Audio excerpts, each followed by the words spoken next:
sa PBB 8. Isang kakaibang wake-up call ang gumising sa mga housemates. Ay, oh my God.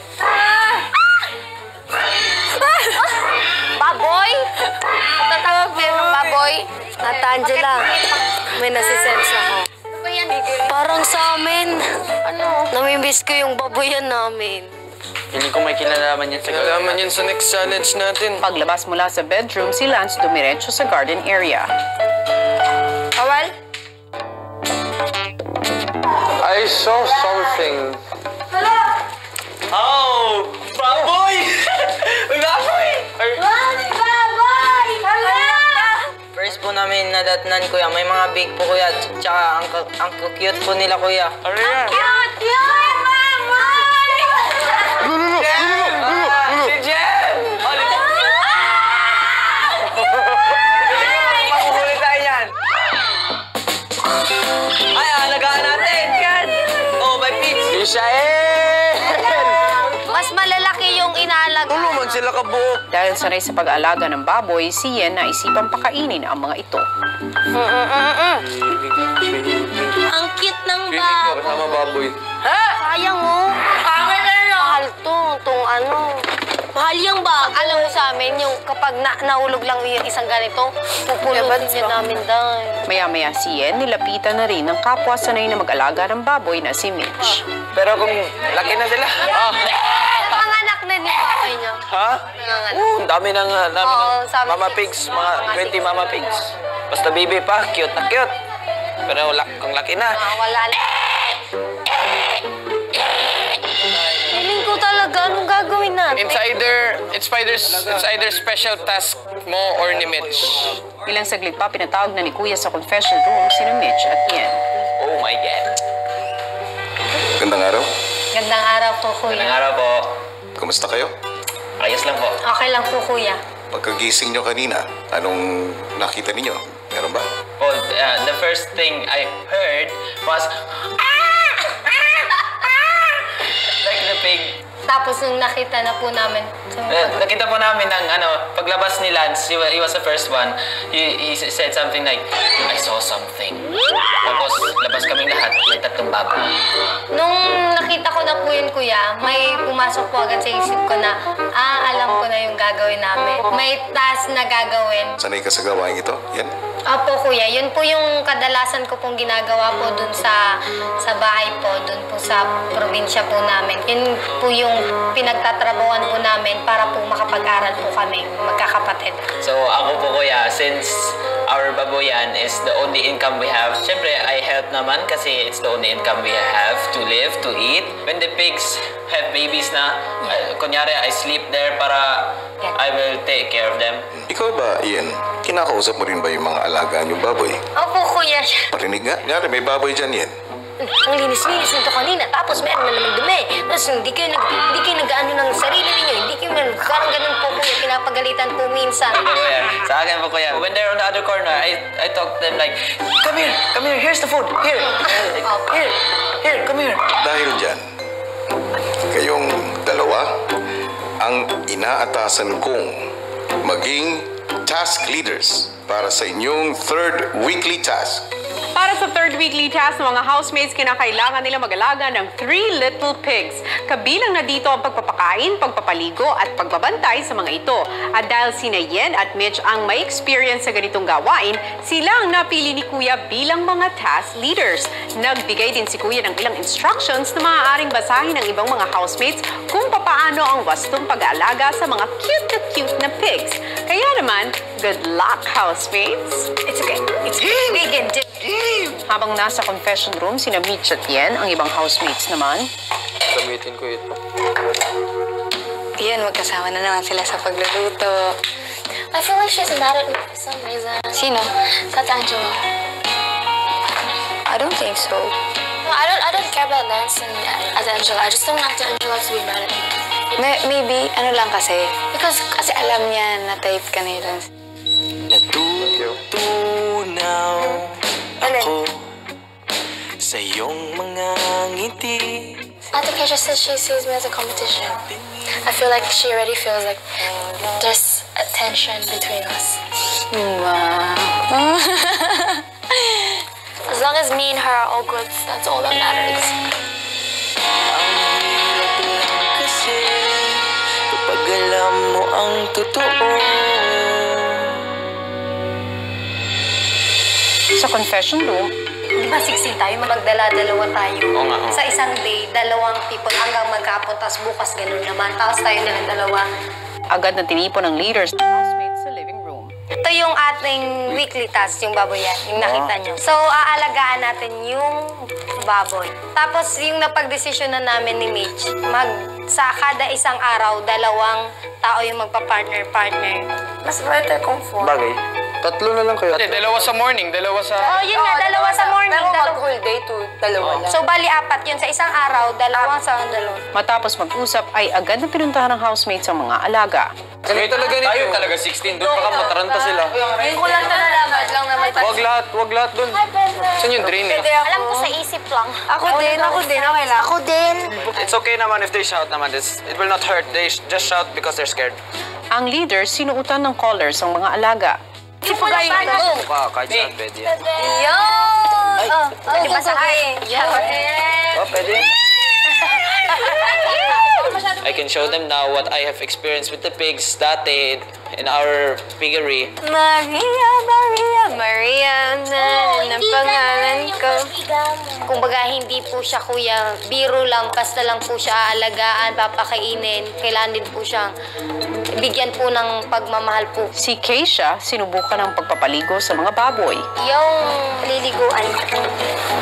Yung gusto ko din. Kung nga, din. Gusto mong pati. Ako na ganyan sa atin, Kuya Batit. Maya-maya nilibot ng housemates sa mga alaga sa bahay. Ilipot sa buong bahay! Baby!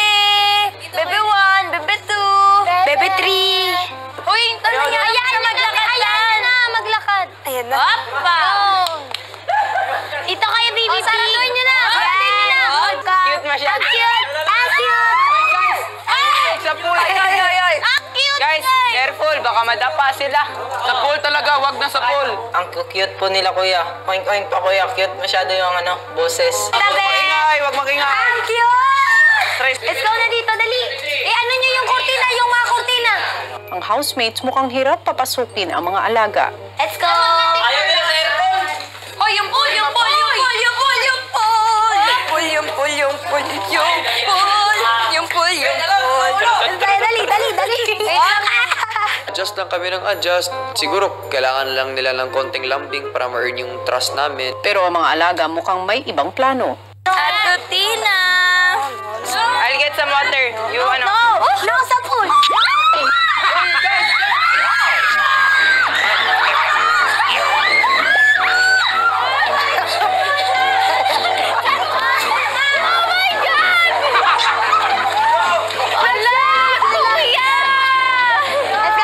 housemates, pa-experience naman daw ng pool, sabi ng mga pigs. Summer naman. Shock ang kuya. Bilis po ako nakaubad. Tapos tumalon po kuya para maligtas po yung bake kuya. Kinabahan ako. Araw na silang lumangoy. Tilang saglit lang sinimulan na ni Ashley at Tana paglinis sa kulungan. Dek. It was something new, something I've never done before, so I was super excited. Sobrang saya ko kuya kasi first time ko maglinis ng kulungan ng baboy. Sige, okay na yan. Okay na yan, pwede na papasukin. Yung, Oh no, nice one. Close mo na. Kinahaponan sina Jem at MJ mukhang may naisip gawin. 2, 3. Where's the little baby pig? Where's the little baby pig? Where's the little baby pig? The little baby pig. Bebe. Oh, tingin sa akin na. Tingin kay Papa. Tingin kay Papa. Tingin kay Papa. Guys. Kaya si Kuya pinatawag ang dalawa. Boys, Yes po, kuya. balita sa mga alaga nyo. Ginawan po namin sila ng song. Wala po kasi kaming magawa po kanina. Lumapit po kami doon. Bakit hindi nyo entertainin yung mga alaga nyo ngayon? Oh, sabi natin, bro. Oh, good, baby. Jem, Opo, kuya. kailangan mo ba ng gitara? Pwede rin po. Hinanda ko na yung gitara sa storage room. Uy! Thank you po, kuya. Thank you po, kuya. Go and entertain. Yung? Agad na binalikan ng dalawa ang mga alaga. Oh, nagtatampo pa! Galit ka, kinali ka dito. Ang flawless niya, ang flawless. Bilis na, kantayin niyo na. Jem at MJ, pag yung mga baboy sumagot sa inyo, ewan ko na lang. Where's the little baby pig? 3, 2, 1, go! Where's the little baby pig? Where's the little baby pig? Where's the little baby pig? Sayawan mo, MJ! Baby 1, baby 2, baby 3! Where's the little baby pig? Where's the little baby pig? Susunod! You want to know the truth? What? You know about the 1-0? Like, Angela's world is Lance. Tingin ko si Lance thinks I'm jealous of him at Angela. Kausapin mo si Lance. Make it obvious to him that I'm not jealous of him and Angela. Nang makakuha ng tiyempo ay kinausap na ni MJ si Lance. Sabi niya sa akin, di naman daw siya nagsiselos kasi ayaw niya naman masira yung friendship daw nila ni Angela, ganyan. Pero pansin ko rin bro, sa akin lang siya na lalaki, hindi na lumalapit eh. Sino? Ashley? Umiiwas nga siya sa tingin ko kasi baka magkaano sila ni Angela, ganyan. Kasi ayaw niya daw maging magkaaway sila ni Angela. Maya-maya, nilapitan ni Lance si Ashley. Everyone noticed that Angela is off ever since week 1. And then Week 1 that we're here? yeah, she probably sees me as like a competition to her. I don't even see, I'm like, what? Like that. Don't want to talk about it. Why do you feel that way? You don't want to talk about it. I don't want to ask her. I don't know how to approach her about it. I know she's avoiding me. I'm not avoiding her. I try my... I push myself onto her like that. Habang nag-uusap sina Ashley at Lance sa pool area naman, Like talaga sa akin ka lang galit. Hindi ako galit ah. Grabe ka naman. I'm not jealous, but the only person I talk to is Lance. Seryoso. Hindi. Wait, promise. I'm not the only one. I'm not the only one noticing it. Explain. Siyempre gusto ko siya makilala as a deep. Kasi kayong first 4, kilala ko na kayo, lalo ka na. When the other tease you about Lance, wala kang reaction. When I tease you, galit ka. You want to know the truth? What? You know about the 1-0? What's that? It's like a competition who will win the heart of the girl first. Now you know. So, kayong dalawa ni Lance, pinag-usapan to? Pinag-usapan niyo to? Like talagang who will get more close with the girl. Yun lang. Nothing serious. Like not talagang competition na, hoy, she's mine. Not like that. Pero, wala naman na yun. 0 naman ako. You know naman boys na parang na mga boys.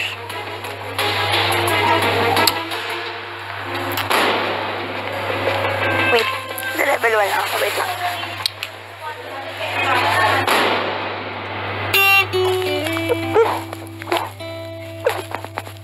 si Yen nilapitan ang kaibigang si Angela. Nagugulan na talaga ako. Yung dalawa, nag-uusap doon. Tapos kayo, parang pinag-uusapan nila ako ni Lance. Na parang, sino daw mas makakalapit sa akin? Sino daw mas makakilala? Yun daw mananalo. Pinaganon ka na. Ayun nga iniisip ko. Ang mali nila nagdalawa. Si Angela minabuting kausapin si Kuya. Angela, Kuya. bakit?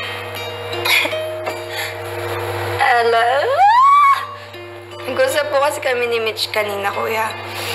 Tapos may nasabi po kasi siya, hindi ko talaga nagustuhan. As in, Kuya, sobrang sakit sa akin kasi feeling ko parang pinagpupustahan nila akong dalawa.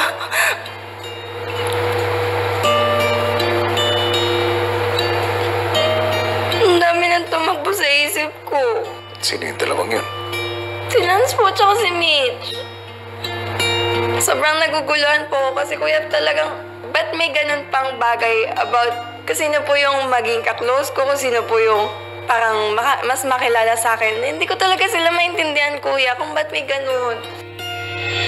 Kung naguguluhan ka, kung nasaktan ka, itatanong ko lang sa'yo, sa tingin mo, ano ba ang dapat mong gawin? Kuya, gusto ko po silang iwasan dalawa. Angela, kung iiwas ka, hindi mo malalaman na sagot. Hindi maaayos. Bago pa lang kayo halos magkakasama, ginagawa nyo ng komplikado. Ang samahan nyo sa loob. Hindi ba mas maayos kung lahat kayo ay nagkakakilanlan? Itatanong ko sa'yo, gusto mo bang manirahan sa isang lugar na nagkakailangan? Dapat itong pag-usapan.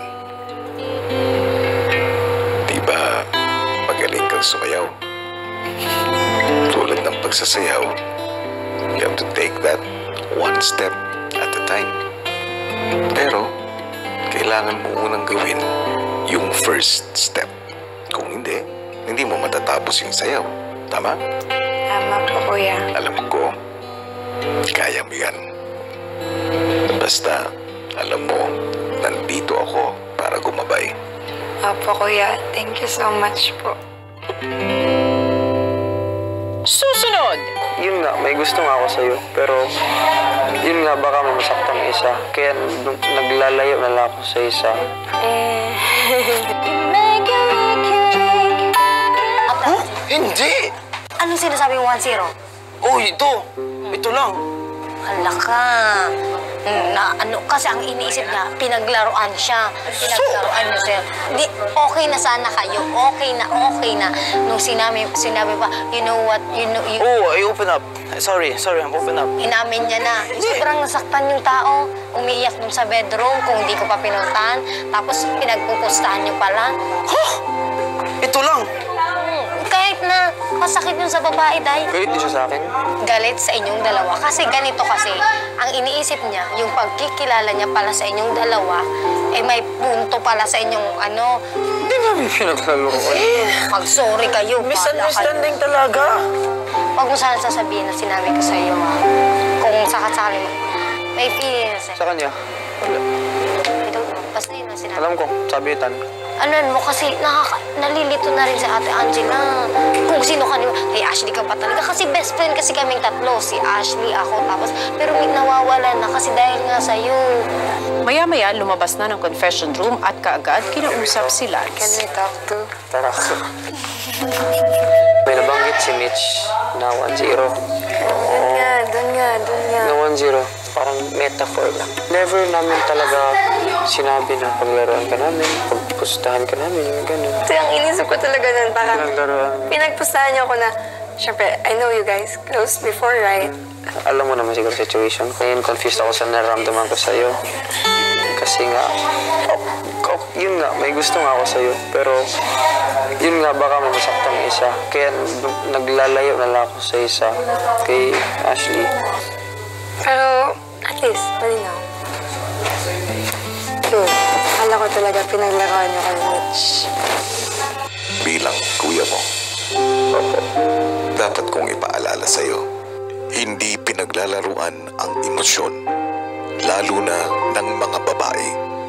Hindi yan gawain ng isang gentleman. I've learned from my experiences niya, kuya, and I don't want to repeat it as much as possible na rin po. Ilang saglit pa, sumama na din sa usapan si Mitch. Uy, it was a misunderstanding. Oh, sige, dyan ka. Mapaliwanag ka sa akin. Dito lang ako si Bakay. Sige. Kaso, Na-explain na mo. Pag tinurog, story, musik na po kayo may... Sorry na, good. Ay, Angela, I'm sorry. I'm sorry. It's a big misunderstanding. Diba, seryoso tayong dalawa, tapos... Let me talk. Yung una talagang pumasok sa isip ko na parang it's a competition between you and... Yes! Kasi syempre- mahirapan din ako mag-Tagalog, mahirapan din ako mag-English, so... Oh, sorry. Sorry lang talaga, Angela. Sorry. Oh, starting today, ayokong magkaroon pa ng awkward feelings between us. Please. Huwag mo na akong iwasan. Okay na? Okay na.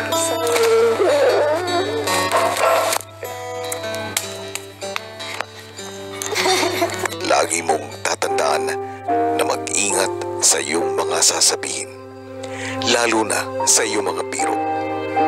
Dahil maaari kang makasakit. Aasahan kong hindi na mauulit ito. Sunod na kinausap ni Angela ay ang nakailangan na si Ashley. Ashley, can we talk? Oh, yeah! I thought you were mad at me. No! Because it was very unexpected of how I felt about it. So I told Nance, what stays in the camp stays in the camp. And then I felt like you were mad at me the whole week. So I was like, nah, this is... So I let it, like, as in, I don't have any feelings. I promise. I'm not mad at you. Inaamin ko talaga. Naging awkward ako talaga sa'yo. Me too. Oh my gosh. Pero hindi ibig sabihin na nagagalit ako sa'yo kasi nagkakaroon kayo ng feelings to each other. Yes. Wala naman ako, I mean, kahit magkausap kayo, wala naman sa akin yun. Ay, gusto ko lang ngayon, ayoko na magkaroon ng awkward feelings between you and me. All good, yeah. Ha? Yes. I miss the good old days, I promise. Same. Maling desisyon na iwasan ko yung isang tao. Kaya na talaga pag-usapan. Pero totoo rin namin ko, and I'm sorry, talagang iniwasan kita this week. Me too. Lucky. Hindi pagkakaunawaan na sa huli ay naging maayos din naman sa tulong at paggabay ni Kuya. Hello Philippines and hello world! Noong nakaraang linggo nga ay pinangalanan na ang unang 3 housemates na nakasama sa mga nominado at ito ay sina Narcy, Shammy at Mitch. Pero papaano kaya nila haharapin ang ibang mga housemates? Ngayon pa na ang dahilan kung bakit naging alanganin ang kanilang pananatili sa loob ng bahay ay ang naganap na nominasyon sa pagitan nila mga housemates. Narito, panoorin nating lahat. Kuya, mga ate, may sasabihin po ako. Sulitin na po natin ang matitirang araw ko dito sa... Ay, wala pa. Halo-halo po yung emosyon, kuya. Nalulungkot po ako na masaya din, kuya. Nakakalungkot po na nalaman ko na nominate ako dahil sa kanagahan ko. Negative ako sa sarili ko. Hindi ako marunong makihalubilo, kuya. At least nalaman ko po, kuya, kung ano yung kulang sa akin at kuya, kung ano po yung maaari ko pong mabago sa pananatili ko po sa inyong bahay. Be happy. Mabilis ka sa amin. Dasal lang sa'yo. Bawal negative, positive lang. Shami. Miss Positive. Nalungkot po ako kanina, kuya, pero iniisip ko po na think positive lang po, kuya, kasi nomination pa po yun, kuya. Yung family ko po, kuya. Kasi po, kuya, baka ma-disappoint po sila sa akin na ako yung nominado po, kuya. Natakot po ako, kuya, kasi baka ako yung first evictee po, kuya. Ang mga boys minabuting kausapin ang napasama sa mga nominado na si Mitch. Basta bro, kung ano man yung narinig mo doon, competition to, alam mo na darating sa point na ina-nominate ka nila dahil dun sa anything na ayaw ng mga tao, ng kasama. Attitude. Siguro, if you don't want to change yourself, just, kumbaga, tiis lang ng kaunti ngayon. Actually po, Kuya, this situation talaga will not affect my dreams. At least I show who I am, who I really are. At least nagpakatotoo ka dito, di ba? And Kuya saw something. Just don't forget that we're always here for you. Abangan bukas! Kasabay ng pag-aalaga sa 3 biik, ay kailangan niyong gumawa at bumuo ng 3 bahay gamit ang iba't ibang materyales na aking ibibigay. Para manalo kayo sa inyong weekly task, dapat 2 out of 3 houses na gagawin ninyo ay magsusurvive sa pagsubok. Sa middle.